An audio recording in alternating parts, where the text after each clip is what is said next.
It's my absolute joy, everyone, to introduce Alex Trenoweth to you. She is also an astrologer. She's a writer, she's a speaker, she's taught extensively, really all over the world, both in person and virtually. She's also a teacher in the mainstream school system, which is going to be very interesting for us to talk about. She's a prolific writer. She writes a lot of articles for various astrological magazines, and she's written 2 books. One of them that she wrote during the pandemic is called Mirror, Mirror, the Astrology of Famous People and the Actors Who Portrayed Them, which is a fascinating kind of weave of not only the launch of the film, the date of that, but also the actors themselves and the characters they're playing and how all that astrology weaves together. So really fascinating. But the one we're probably going to be referring to today is the book she originally wrote back in 2013, which is called Growing Pains, Astrology in Adolescence. And I think Alex is really very deftly weaving some astrology very quietly, but effectively into her teaching. So with that being said, I'll put her website details below so you can dig into all the information on her website. So Alex, welcome. Thank you very much. And thank you for that lovely introduction. Yeah, no worries. Joy to have you here. So tell us a little bit about your teaching in your normal job, your day-to-day job, as it were. What ages of children are you teaching? And then we'll go on to how you use the astrology within that.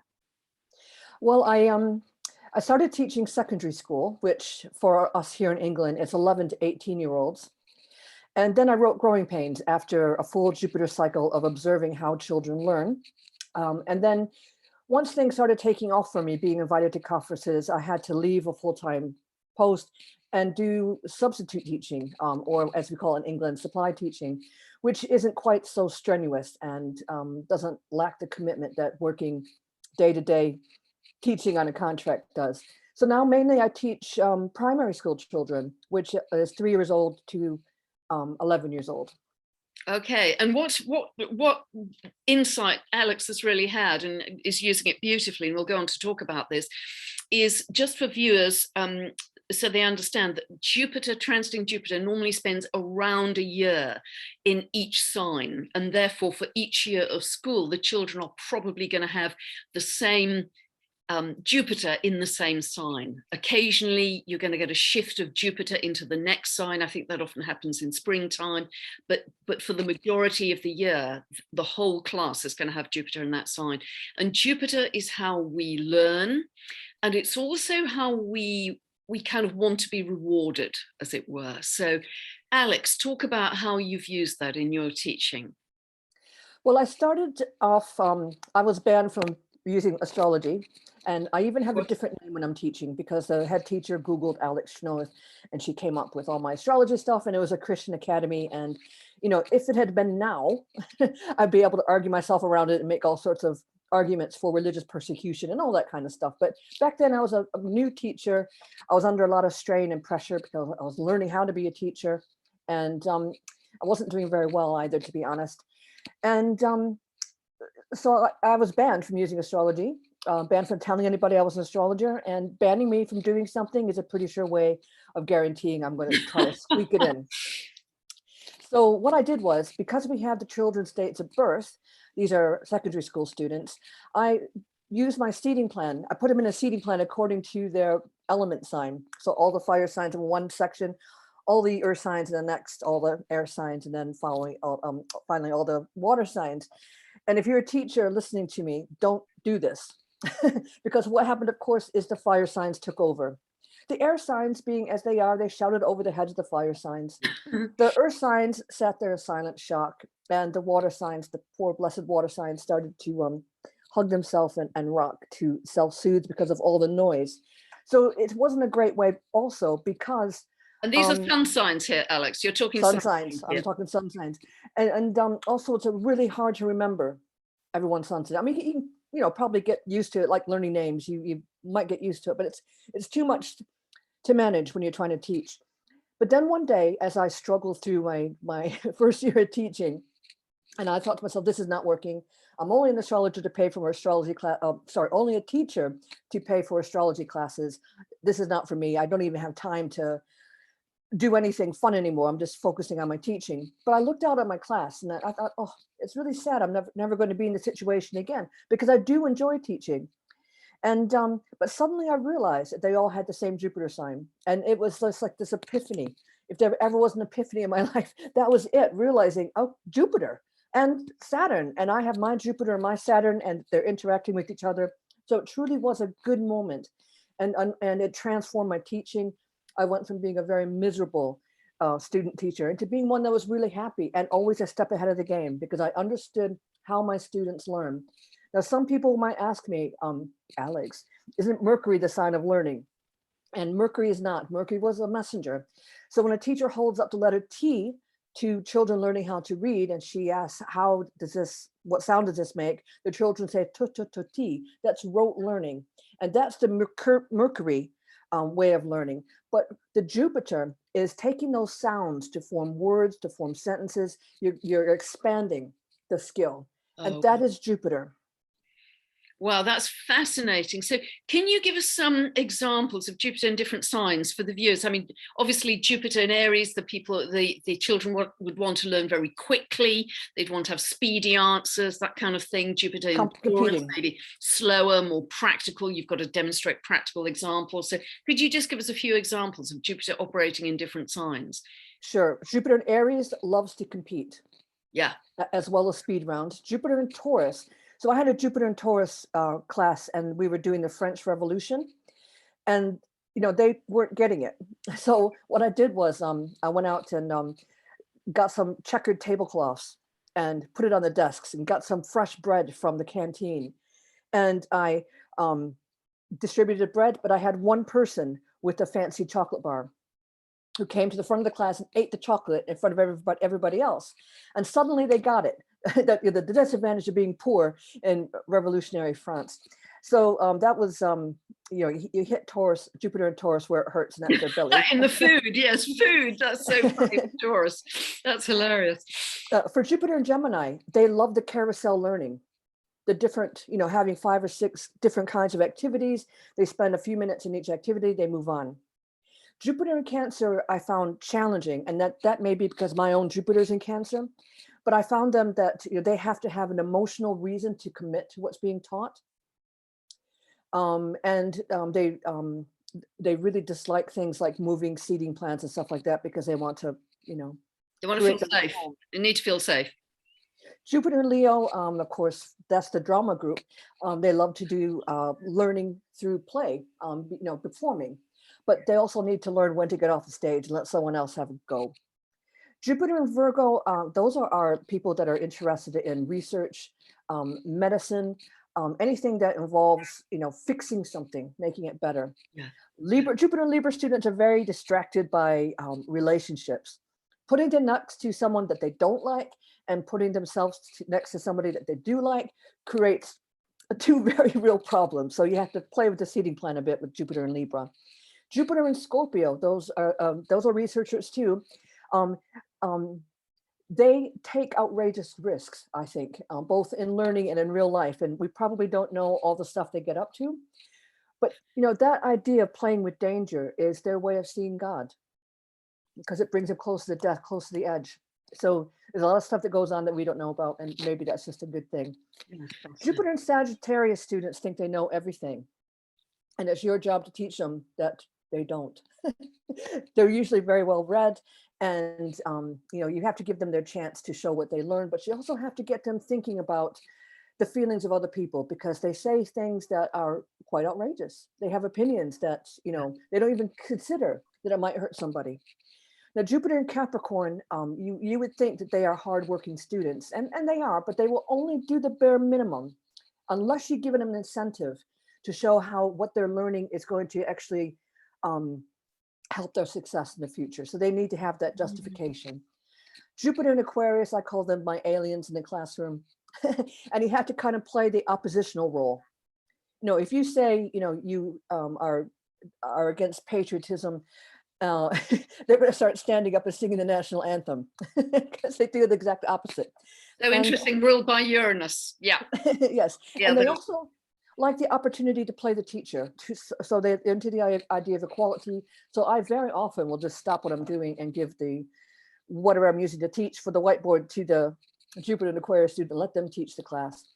And our dear Jupiter and Pisces students, you know, Jupiter is in its happiness in Pisces, but they can go to sleep on you at times. So we need to keep them keep them awake. It's like a cosmic joke, isn't it? It's kind of so literal. It's, you know, if for people who understand astrology well, a lot of this is very amusing, actually, very literal and very amusing. Amazing. And so you discovered that you're having a lot more success then in keeping their attention, but also in their results and your success as a teacher as well. Yeah, because you know, we have an expression in teaching, never smile before Christmas. And that's because we're getting used to our new students and how they learn. Well, if I know their Jupiter signs, I'm at an advantage. I know already. And, you know, over the summer, I would have been thinking about things that they should be doing. Um, when I understand the Jupiter, I not only understand how they learn, but I understand the weaknesses and things they don't like. So I could be prepared with extra support mechanisms to help them. I can get the teaching assistant involved as well with supporting students that are going to struggle. And Saturn adds that dimension too of understanding their weaknesses and doing things that's going to help boost that up so that they don't feel that Saturn feeling of failing. You can teach them how to make their mistakes and fix them and show them that how that could become a step towards success. Yeah, beautiful. So beautiful. So how do you handle it, Alex, when you're in a situation where Jupiter has changed sign during that school year? So you've got, say, Jupiter and Pisces, but also Jupiter and Aries students in the same class. How do you handle it? I love that combination because on my seating plans, when you teach here in the UK, and I don't know what it's like to teach in the US, but in the UK here, we have to justify our reasons for our seating plans.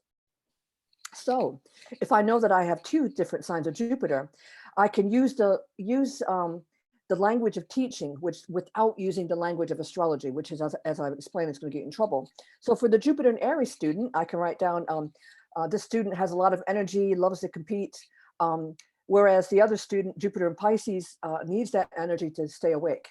The Jupiter Pisces student brings in this element of, you know, using the imagination, slowing down, and just sort of using your imagination and creativity. Yeah. So it works an advantage having two different signs and knowing them, and it's really, really easy to keep track of. You know, I can pretty much tell a child's Jupiter sign by looking at them. You know how big they are. Wow. And how does it work, say, with Gemini and Cancer? How does that combo work? Okay, so we've got a water sign and an air sign. So the air signs are going to be wanting to do a little bit of everything, but not really taking care that they're doing things thoroughly. Whereas a Cancer needs to care about somebody or something. They need to understand that what they're doing is supporting the other students. So I could write down something like the Jupiter and Gemini student rushes through their work just to get onto the new task, but the Jupiter and Cancer student will help the Jupiter and Gemini student to slow down and enjoy the process of learning.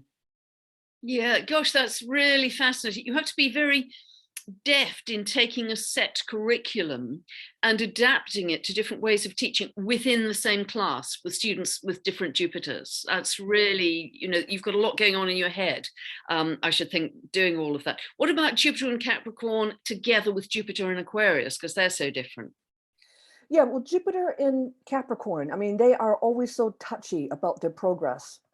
And, you know, I find that the cardinal signs, they want to lead and they want to be, you know, they want to constantly make sure that they are doing something that'll get them, move them forward. And the Jupiter and Aquarius students are always so interested in doing things that are different. So actually putting them next to each other, it inspires those Jupiter and Capricorn students, and it slows down again those Jupiter and Aquarius students who are just jumping around to new things just to be different. So you have the very traditional and the very innovative together. And if you can understand that, you can get them on an even level. So as well as making the teaching easier and more successful for you, is it also bringing about deeper friendships within the class? Yes. Yeah. I think that when you're teaching, it is very much like conducting an orchestra, and you have to understand how all the students are going to interact. And the transition into secondary school about the time of our Jupiter return, when we were 11 to 12, is very badly managed here in the UK. And what I mean by that is we got all this learning going on, brain development happening around this age. And of course, children are starting to hit puberty as well. But about when students come in to year 7, maybe not half have had their Jupiter returns, but you can definitely see as the academic year goes on that eventually that tips, and then you get everybody who has had their Jupiter return by the end of that year. And it's like handling, a mad box of spiders. And that's when we see a drop in behavior. Year 7s, we know from my data collection, is that they year are 7 is 12. By the end of the year, they will all have had their 12th birthday. So it's you can see that there's been a tipping, and the behavior is really outrageous. They're in trouble for being disruptive, and they are also having difficulties keeping their focus. When we get to the 13-year-olds, they have had their Jupiter returns, of course, but they're also having that Jupiter sextile its natal position, as well as the first Ptolemaic aspect from an outer planet, and that is Uranus sextile Uranus. And these children are more in trouble for defiance, not doing what they're told, not doing what they're supposed to be doing. And then we get to the Saturn return children who are 14 to 15, and what they're in trouble more often is not doing enough work. So I have a database collection of about 30,000 behavior reports. A behavior report is written when a child has broken the rules. And so I know from this, and I've accidentally become the person who has the most data for answering the questions about student behavior. And also I have the answer for about, do children misbehave more at the new moon or the full moon? And what's the answer to that? Is it a full moon? No, all astrologers say that. It is the new moon, specifically the balsamic phase, so just before the new moon. Yeah. And so, this is when they get in trouble. But the thing about behavior data is what we're doing wrong is we're focusing on the exam years. Yeah.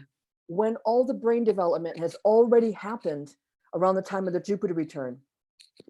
We're putting the emphasis on the wrong thing, and we're letting like year 7s and 8s run around like lunatics instead of giving them a purpose. Why do you need to learn this? Why do you need to prepare yourself? Because they know, because they're coming from a primary school where your classroom is like your family, one teacher who marks absolutely everything, to a school where they're not monitored the way they were in primary school, and they're going to work out that they can get away with things, not doing enough work. But then all the brain development happens and they kind of get looked over. And then we get to the problematic thing about, we got these 14-year-olds who don't know how to take exams because we ignored them when they were 11 and 12 years old. So, it's not a good situation, I don't think. And have been have had the opportunity to talk to Ofsted inspectors. Those are school inspectors. And I've said, listen, you know that there's a problem, but why aren't you doing anything about it? And the answer was basically comes down to time and money. Nobody wants to focus on the transition process. Wow. But I remember, going through school myself, obviously, there was never a link to where it was actually leading in life. Yeah. There was never a link to a sense of vocation or life direction in any sense. It was just, you got to do this because it's part of the curriculum, and you've got to do it well, and you've got to behave well. So has all of this given you a vision for a very different form of education using astrology, Alex? Yeah, just let me back up a little bit and say that the whole entire modern educational system is actually based on the Industrial Revolution, where we're preparing children to work in factories. So the thing about sitting down, being quiet, and doing your work is something that we're still teaching them today. But I am seeing little signs that we're starting to break away from that.